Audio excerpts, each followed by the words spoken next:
Hello everyone, welcome back to the Taj classes. Simple average profit method से जब हम value of goodwill निकालते हैं तो एवरेज प्रॉफिट निकालते समय कुछ इंपॉर्टेंट पॉइंट ध्यान में रखना जरूरी होता है। पिछले क्लास में हम यह समझ चुके हैं कि जब पिछले 3-4 साल के प्रॉफिट से हम एवरेज प्रॉफिट निकालते हैं तो अगर किसी ईयर एबनॉर्मल लॉस हो गया है या एबनॉर्मल प्रॉफिट हो गया है तो उसका हम क्या ट्रीटमेंट करते हैं। अगर क्लोजिंग स्टॉक को हम ओवर वैल्यूड दिखा दिए हैं या अंडर वैल्यूड दिखाए हैं तो उसका क्या ट्रीटमेंट होता है। ओपनिंग स्टॉक को हम अगर अंडर वैल्यूड दिखा दिए हैं या ओवर वैल्यूड दिखा दिए हैं तो उसका क्या ट्रीटमेंट होता है। आज के क्लास में हम कुछ और इम्पोर्टेंट पॉइंट को समझेंगे।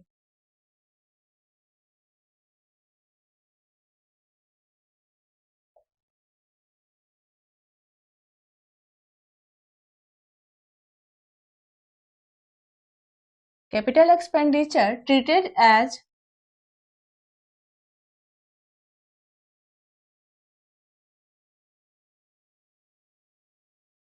Revenue expenditure.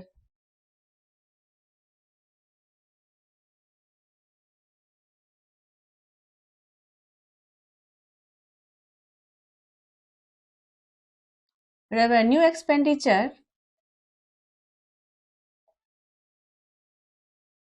treated as capital expenditure।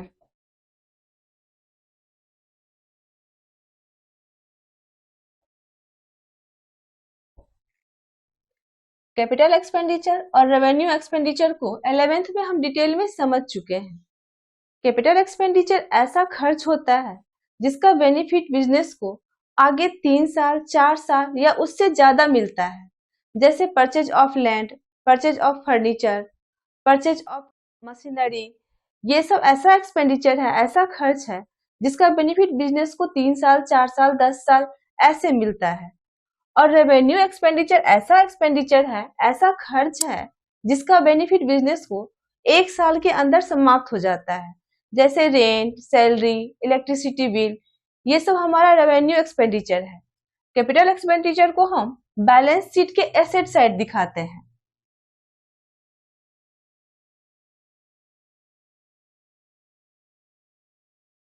और रेवेन्यू एक्सपेंडिचर को हम प्रॉफिट एंड लॉस अकाउंट के डेबिट साइड दिखाते हैं।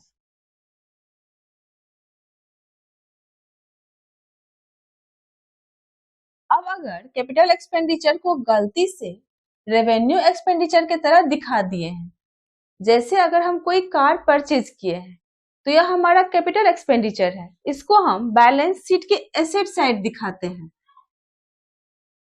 लेकिन गलती से इसको हम रेवेन्यू एक्सपेंडिचर के तरह दिखा दिए हैं, इसको हम प्रॉफिट एंड लॉस अकाउंट के debit side repair of car के तरह दिखा दिए हैं। अब इससे हमारा प्रॉफिट घट रहा है क्योंकि यह हमारा एक्सपेंस है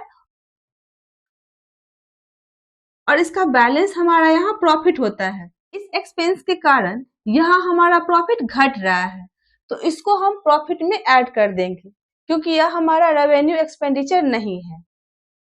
अब हम अगर कार परचेज किए हैं तो इस पर डेप्रिसिएशन भी चार्ज होगा।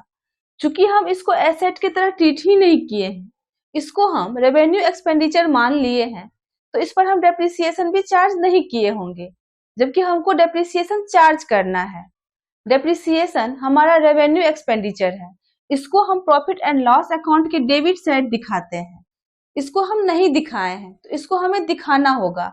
यहाँ पर हम प्रॉफिट में से डेप्रिसिएशन के अमाउंट को घटा देंगे क्योंकि इससे हमारा प्रॉफिट घटेगा।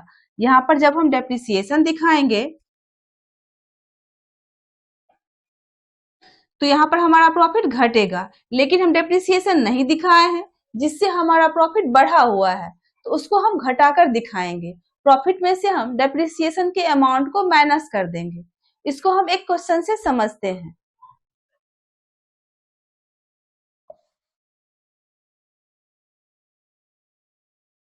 यहाँ क्वेश्चन में हमें वैल्यू ऑफ गुडविल निकालना है। यहाँ लास्ट के 4 ईयर का प्रॉफिट हमको दिया हुआ है। वैल्यू ऑफ गुडविल का फॉर्मूला होता है average profit multiply number of year purchases. सबसे पहले हम एवरेज प्रॉफिट निकालेंगे।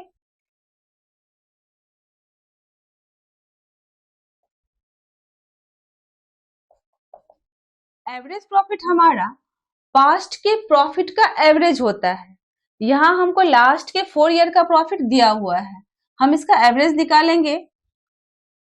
2018 का प्रॉफिट प्लस 2019 का प्रॉफिट प्लस 2020 का प्रॉफिट प्लस 2021 का प्रॉफिट बाय 4।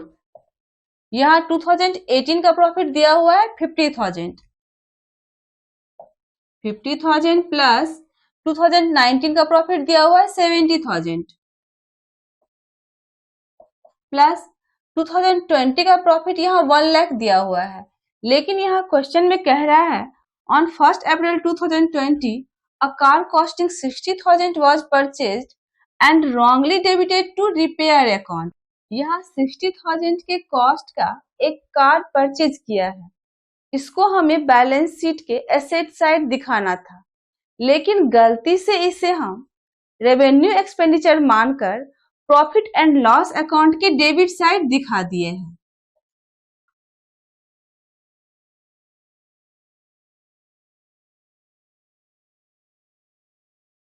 रिपेयर अकाउंट के नाम से हम इस 60,000 को यहाँ दिखा दिए हैं, जबकि इसे हमको यहाँ नहीं दिखाना था। अब इस एक्सपेंस के कारण हमारा प्रॉफिट, यहाँ जो हमारा प्रॉफिट आएगा वह 60,000 से कम आएगा, जबकि यह हमारा रेवेन्यू एक्सपेंडिचर है ही नहीं, तो हम प्रॉफिट को 60,000 से बढ़ा देंगे। यहाँ पर 2020 का प्रॉफिट दिया हुआ है 1 लाख, इसको हम 60,000 से बढ़ा देंगे क्योंकि यह हमारा रेवेन्यू एक्सपेंडिचर नहीं है। यहाँ हो जाएगा 1,60,000। अब अगर यहाँ हम 60,000 का कार परचेज किए हैं तो इस पर हमें डेप्रिसिएशन भी चार्ज करना होगा। चूंकि यहाँ हम क्वेश्चन में इसे एसेट माने ही नहीं है, तो हम इस पर डेप्रिसिएशन भी चार्ज नहीं किए होंगे, जबकि डेप्रिसिएशन हमें चार्ज करना है। यह क्वेश्चन में कह रहा है depreciation on car was to be charged at the rate of 20% per annum. यहाँ पर हमें 60,000 पर 20% डेप्रिसिएशन चार्ज करना होगा, और डेप्रिसिएशन को हम प्रॉफिट एंड लॉस अकाउंट के डेबिट साइड दिखाते हैं। तो यहाँ पर डेप्रिसिएशन का अमाउंट हो जाएगा 60,000 का 20%,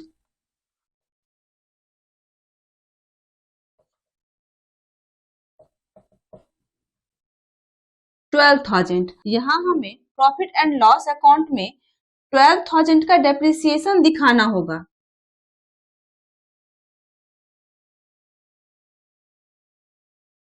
लेकिन हम 12,000 के डेप्रिसिएशन को नहीं दिखाए हैं। यहाँ पर हमें 12,000 से प्रॉफिट को कम करना था, लेकिन हम कम नहीं किए हैं, तो इसको हम कम कर देंगे। यहाँ पर हम डेप्रिसिएशन के अमाउंट को माइनस कर देंगे, 12,000 को यहाँ हम माइनस कर देंगे।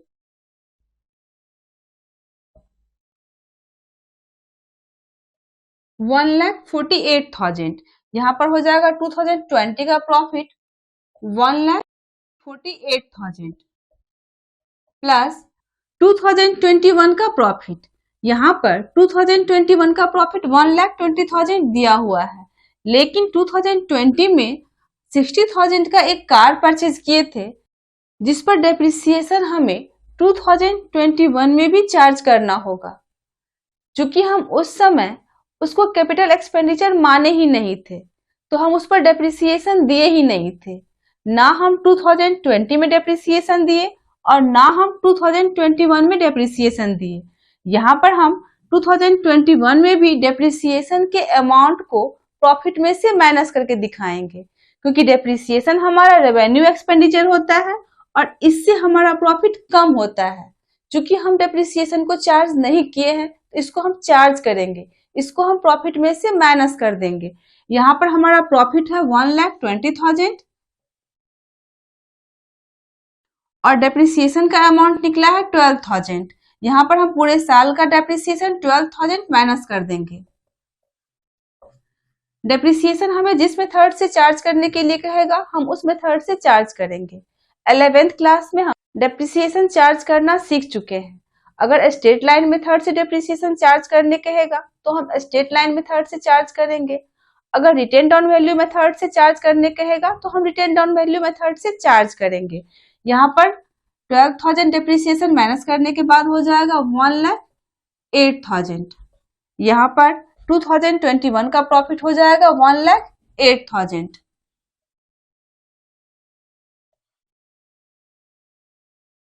बाय 4। यहाँ पर हो जाएगा 3,76,000 बाय 4, 94,000। यह हमारा एवरेज प्रॉफिट निकल जाएगा। वैल्यू ऑफ गुडविल हो जाएगा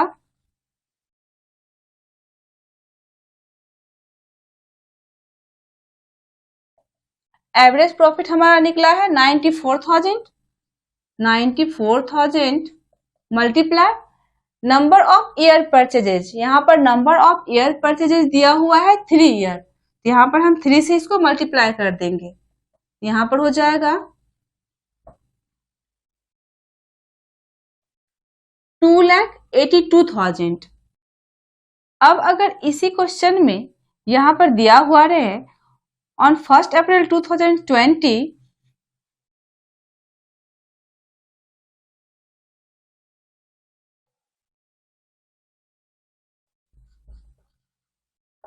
repair of car costing rupees 60,000 wrongly debited to car account।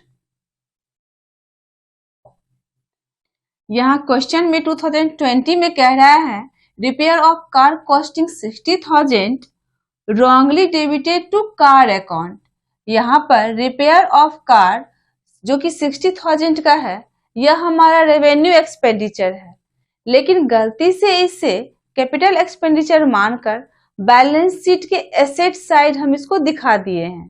तो यहाँ पर एवरेज प्रॉफिट में 2018-19 का प्रॉफिट 50,000 और 70,000 होगा, लेकिन 2020 का प्रॉफिट यहाँ हो जाएगा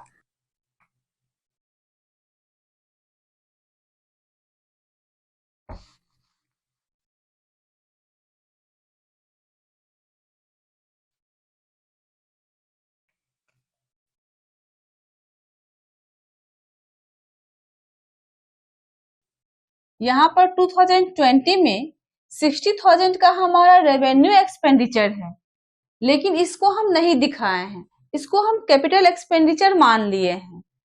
तो 60,000 से हमारा प्रॉफिट यहाँ बढ़ रहा होगा, क्योंकि हम इस एक्सपेंस को दिखाए ही नहीं है, इसको हम रेवेन्यू एक्सपेंडिचर माने ही नहीं है। यहाँ पर हमारा होना चाहिए रिपेयर ऑफ कार 60,000, जो कि हम नहीं दिखाए हैं। तो 60,000 से यहाँ हमारा प्रॉफिट बढ़ रहा होगा, तो इस प्रॉफिट को हम 60,000 से माइनस कर देंगे, कम कर देंगे। यहाँ पर 2020 का प्रॉफिट है 1 लाख।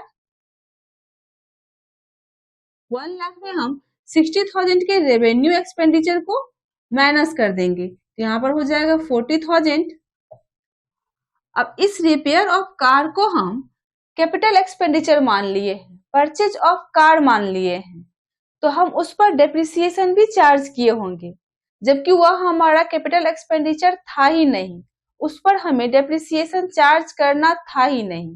डेप्रिसिएशन हमारा रेवेन्यू एक्सपेंडिचर होता है और उससे हमारा प्रॉफिट कम होता है, जबकि हमको डेप्रिसिएशन चार्ज नहीं करना था, क्योंकि यह हमारा रेवेन्यू एक्सपेंडिचर है, रिपेयर ऑफ कार है, और हम इसको कैपिटल एक्सपेंडिचर मानकर कार पर डेप्रिसिएशन चार्ज कर दिए हैं। तो डेप्रिसिएशन के अमाउंट से हम प्रॉफिट को बढ़ा देंगे, क्योंकि हमको डेप्रिसिएशन चार्ज नहीं करना था, लेकिन हम चार्ज कर दिए हैं। यहाँ पर 60,000 का 20% डेप्रिसिएशन हम चार्ज कर दिए होंगे। 60,000 का 20%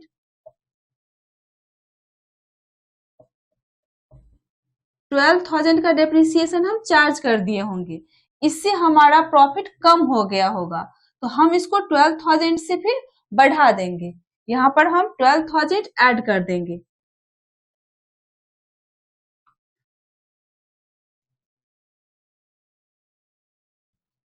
तो यहाँ पर 2020 का प्रॉफिट हमारा हो जाएगा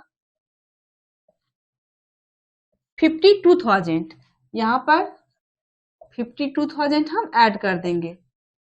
यहाँ पर 60,000 का हमारा रेवेन्यू एक्सपेंडिचर था, तो इससे हम प्रॉफिट को कम कर देंगे। और गलती से हम कार पर डेप्रिसिएशन चार्ज कर दिए हैं, जो कि नहीं करना था, तो हम डेप्रिसिएशन के अमाउंट को इसमें ऐड कर देंगे। तो 52,000 यहाँ हमारा 2020 का प्रॉफिट निकल जाएगा।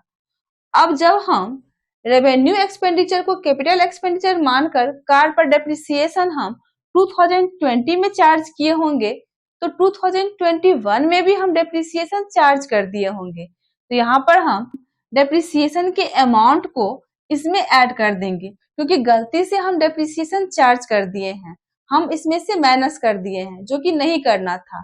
तो यहाँ पर 2021 का प्रॉफिट हो जाएगा 1,20,000 प्लस 60,000 का 20% 12,000, इसको यहाँ हम ऐड कर देंगे। तो हमारा 2021 का प्रॉफिट निकल जाएगा 1,32,000। यहाँ पर हो जाएगा 1,32,000।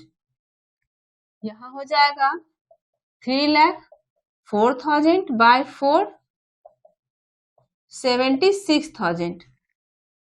यहाँ वैल्यू ऑफ गुडविल हो जाएगा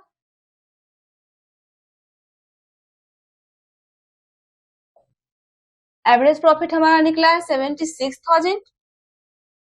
76,000 मल्टीप्लाई 3, क्योंकि यहाँ पर number of year purchase 3 year दिया हुआ है, तो यहाँ पर वैल्यू ऑफ गुडविल हो जाएगा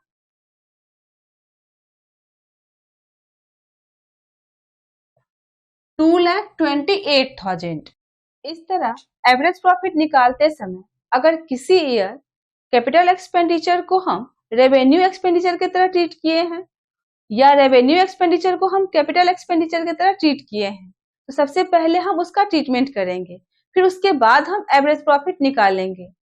आई होप आप एवरेज प्रॉफिट निकालते समय क्या क्या ध्यान में रखना है इसे अच्छी तरीके से समझ गए होंगे। नेक्स्ट क्लास में हम वेटेड एवरेज प्रॉफिट मेथड से वैल्यू ऑफ गुडविल निकालना सीखेंगे। Thank you.